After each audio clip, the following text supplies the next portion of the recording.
tutoriel vidéo de la semaine, nous allons regarder la réalisation d'une surface qui va brûler et qui va devenir donc invisible à force, qui va se décomposer, et regarder comment on peut donc créer cette surface pour l'utiliser comme émetteur de particules donc sur la frange, de telle manière de préparer donc à la simulation de brûlure avec incandescence sur les bords, avec un système donc de simulation de particules et le pop solver.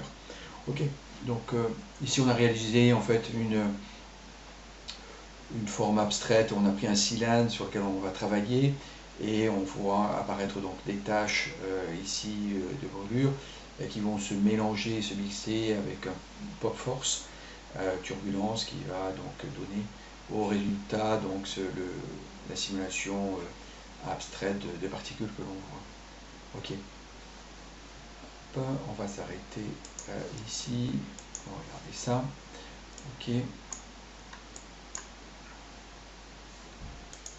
donc on va revenir sur la construction ici de la simulation. Donc on va partir d'un tube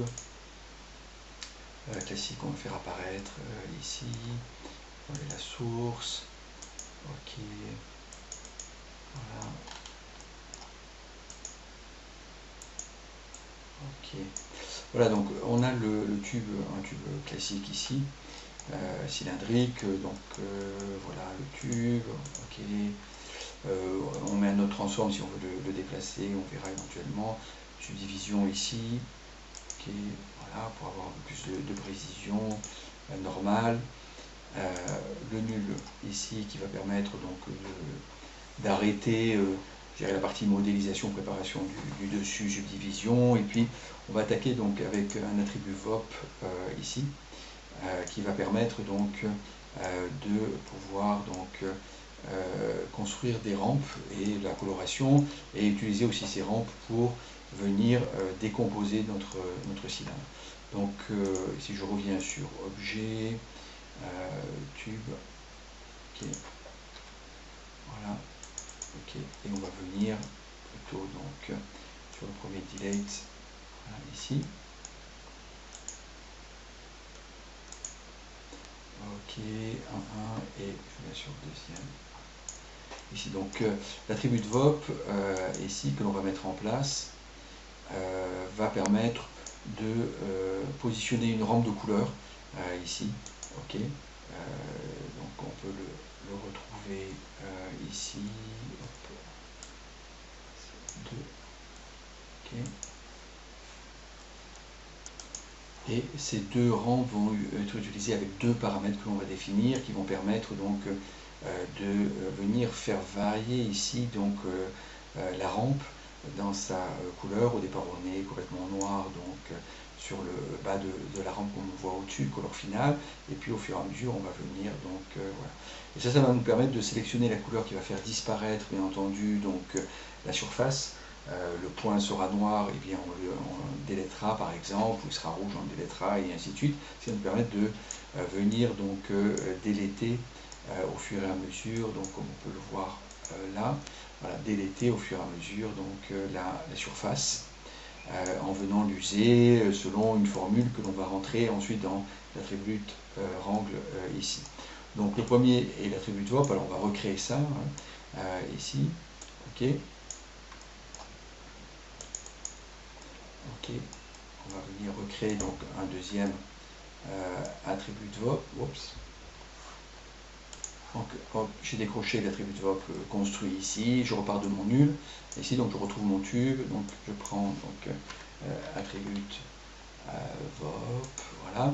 Attribut VOP permet de construire donc de manière nodale des relations entre les différents paramètres et attributs que l'on va pouvoir donc mettre en place. Ici on va essayer d'agrandir, ok, et ici, ok,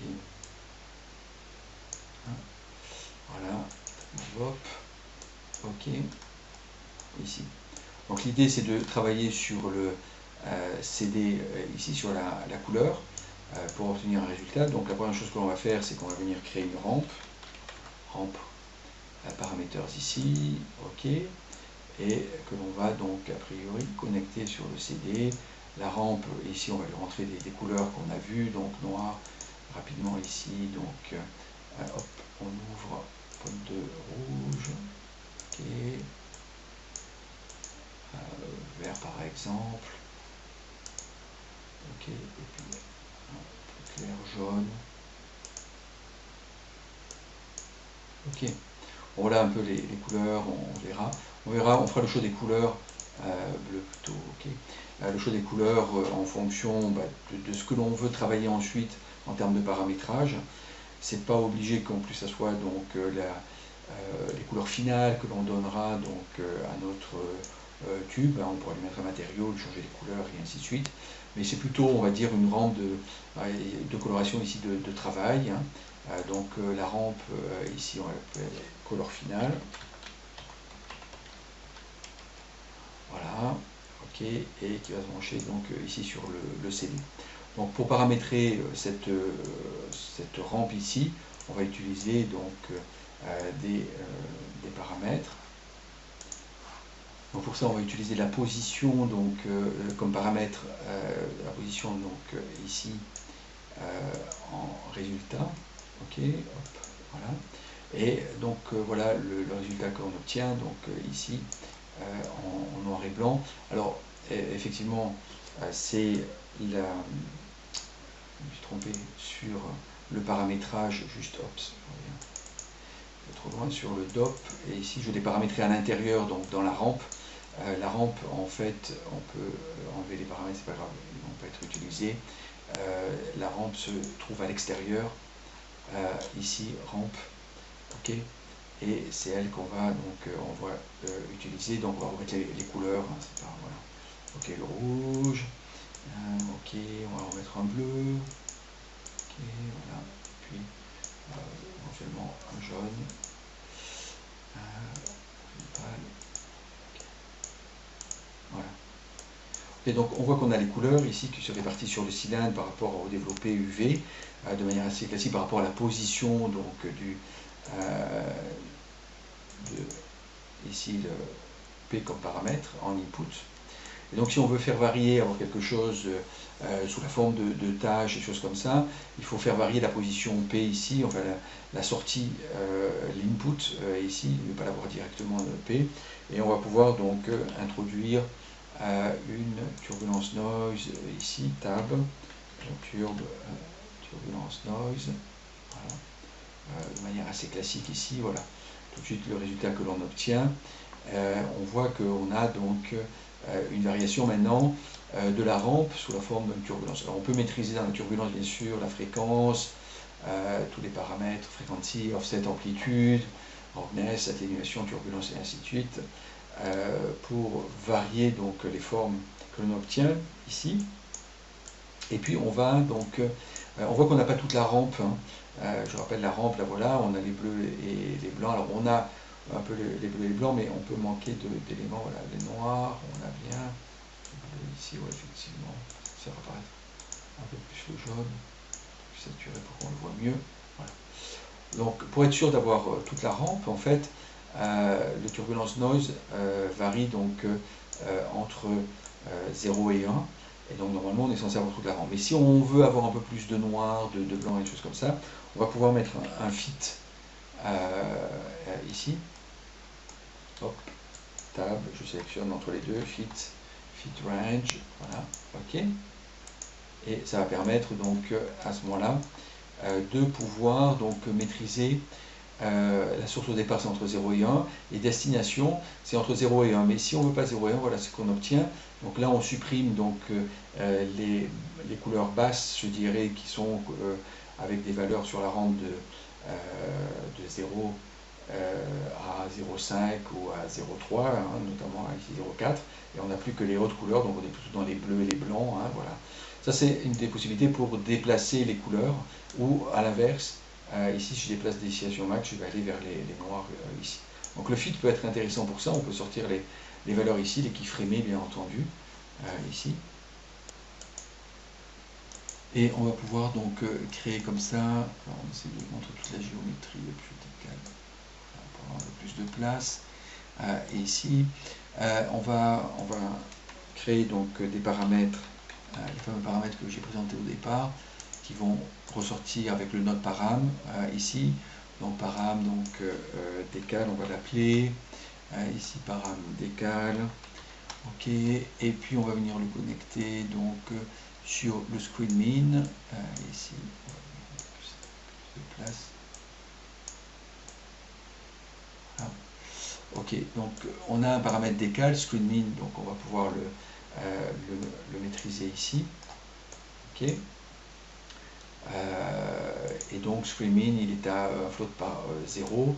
Et donc si je le décale, voilà ce qui se passe aussi. Donc ok, je reviens sur le fit, il est 0,1, 0,1, le screen min est pris, source min est pris. Source max, je peux faire la même chose. Ok, donc parameters. Et comme ça, extraire donc de paramètres. Alors comme c'est 0, on part dans les bleus. Par défaut, il faut qu'il soit une valeur de 1. Ici, et écart, c'est l'écart entre la première valeur et la deuxième, ici. Voilà. Ok. Et donc on peut ici avoir les deux paramètres et les gérer. Voilà, pour avoir donc effectivement la palette de couleurs que l'on veut, la rampe que l'on veut, donc au fur et à mesure. Ok. On peut très bien gérer pour compléter ça avec une rampe. Donc au lieu d'avoir une sortie décale ici direct, on va aller chercher donc une rampe, rampe parameters ici en noir et blanc. Ok. Rampe 1 décale rampe. Ok, et la sortie de la rampe, en fait, on va venir la connecter sur le screen min, voilà, et le screen max, on va venir rajouter donc ici, on va faire un add pour avoir le décalage, voilà, ok, écart, voilà. Ce qui fait qu'on va pouvoir maintenant jouer sur la rampe, screen max, voilà, ok, et l'écart ici.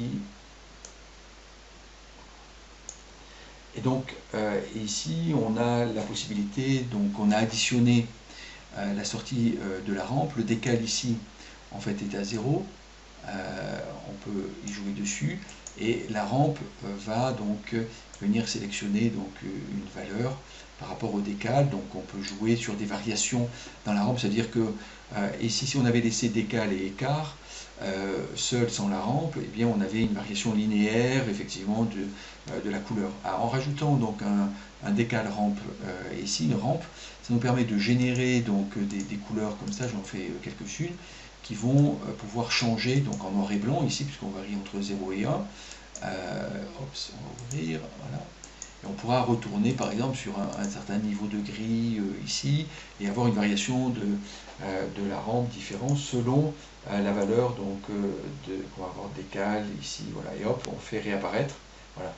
Donc ici la valeur c'est plus linéaire, c'est-à-dire ça apparaît et ça disparaît. Si je déplace mon décal de 0 à 1, il va venir se caler sur la rampe noir et blanc, et à un moment donné je vais dans les blancs mais je reviens dans les noirs, et hop, je fais réapparaître donc les éléments pour les faire redisparaître. Donc ça peut être intéressant parce que j'ai plus qu'à keyframer cette valeur de décal que je retrouve donc en haut voilà, je le retrouve ici, décal, hop, non c'est celui-ci, voilà, pardon, c'était l'autre que j'avais déjà créé. Donc j'ai ma rampe, j'ai ma première, donc, et j'ai décal et écart ici. Et donc je vais pouvoir très bien donc jouer en keyframant ces valeurs, autour de la souris, keyframe, cette keyframe, et ainsi de suite, jouer sur ces valeurs-là pour voilà, faire apparaître et disparaître. Donc voilà un peu l'idée générale de l'attribut de VOP. Bien sûr, on peut rendre les choses plus complexes ou plus simples, hein, selon ce qu'on veut. Et donc ensuite, on va mettre donc un attribut rangle ici pour définir donc des valeurs qui vont ensuite être envoyées dans le node delete qui va permettre donc de venir ici delete selected. On va se mettre en mode point. Ici, et on va se mettre en mode expression, et c'est ici on va rentrer donc une variable que l'on aura définie, donc filter expression au-dessus dans l'attribut rangle ici. L'attribut rangle c'est un vex expression, c'est la possibilité de rentrer des valeurs, donc on va s'appuyer sur la couleur ici pour venir et éliminer, donc imaginons le rouge ou le noir, hein, pour faire disparaître et ensuite avoir donc le delete comme résultat. Donc là, si je fais delete, je le rends visible, j'ai plus rien parce que tout disparaît puisque l'expression est nulle ici. Donc je reviens sur l'attribut VOP. Ok. Donc ici, ce que l'on va faire, c'est venir donc écrire deux expressions. Je les écris directement ici. On a donc la première qui permet de définir la luminance, qui est une fonction qui permet de définir donc le niveau de gris des trois composantes, donc du vecteur des trois composantes donc de la couleur, cd.r, arobase cd.r, arobase cd.g, arobase cd.bleu. On a la luminance, float luminance égale ce que je viens de citer entre parenthèses. Donc on récupère un float que l'on va donc envoyer ensuite dans le dispval, une variable que l'on crée, donc arobase dispval égale. Alors ici, pour commencer, on va faire luminance, donc le niveau de gris, ici, voilà. Et donc, ensuite, dans le delete, ici, on va mettre donc arobase dispval. Ok. Ici, si on regarde le delete ici, ok. On va se remettre en 1. Et donc, ici, on va avoir un rapport avec la luminance directe, hein, dispval. On va le rentrer donc ici dans filter expression arobase dispval. Et puis on va revenir donc sur l'attribut VOP, sur les paramètres ici d'égal et écart qu'on a créé. Et puis venir donc augmenter donc ici la luminance, donc en fait venir en rapprochant écart donc de 0,2, venir donc s'intéresser à la partie de la rampe de la couleur supérieure. On voit que on a le blanc, le jaune qui apparaissent et au fur et à mesure ça disparaît puisque la luminance fait disparaître. Voilà, hop. Donc on pourra stabiliser cette solution avec un peu de décale, jouer bien entendu sur différents paramètres ici, et on va pouvoir donc grignoter notre surface comme ça. On pourra subdiviser pour arrondir un peu plus, ok, et pouvoir émettre à partir de cette surface bien entendu dans le pop solver pour pouvoir émettre partiellement sur une surface, donc ici des particules. Donc on verra toute la gestion donc, de la simulation pop solver à partir de cet émetteur là dans le prochain tutoriel ici, mais ici on a la base bien entendu qui nous permet donc de travailler. Ensuite on peut bien sûr régler les rampes ici de telle manière de pouvoir aider donc la solution, voilà, pour faire disparaître quasiment donc la totalité ici. Voilà. Ok. Ok.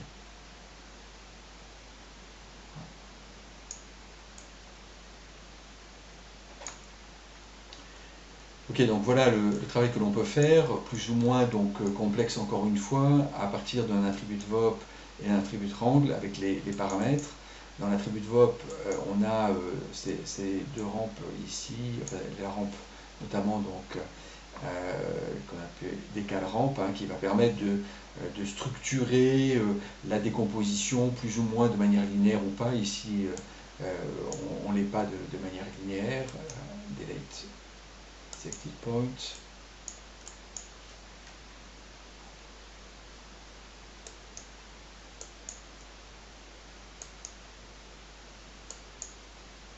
Ok, là, on va l'être un peu plus. Et donc, à ce moment-là, on revient et on aura une décomposition plus franche. Ok, voilà ici. Ok.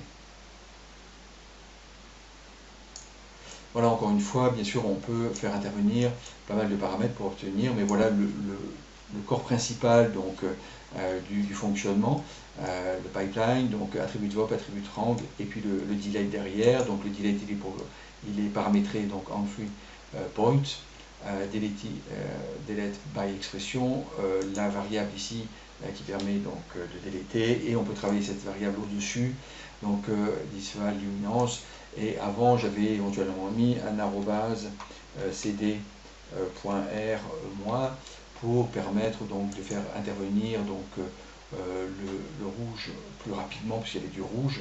Donc ici on est un peu trop fort, il faut revoir l'écart et tal, mais on peut, tout ça pour dire qu'on peut avoir des paramètres différents, on peut diviser par 2 la luminance ou multiplier par 2 ici, voilà, pour décomposer plus rapidement, ou des choses comme ça. Hein. Et donc, et cette valeur-là, une fois qu'elle a été travaillée dans l'attribut Wrangle, on va pouvoir l'envoyer donc dans le delete. Okay.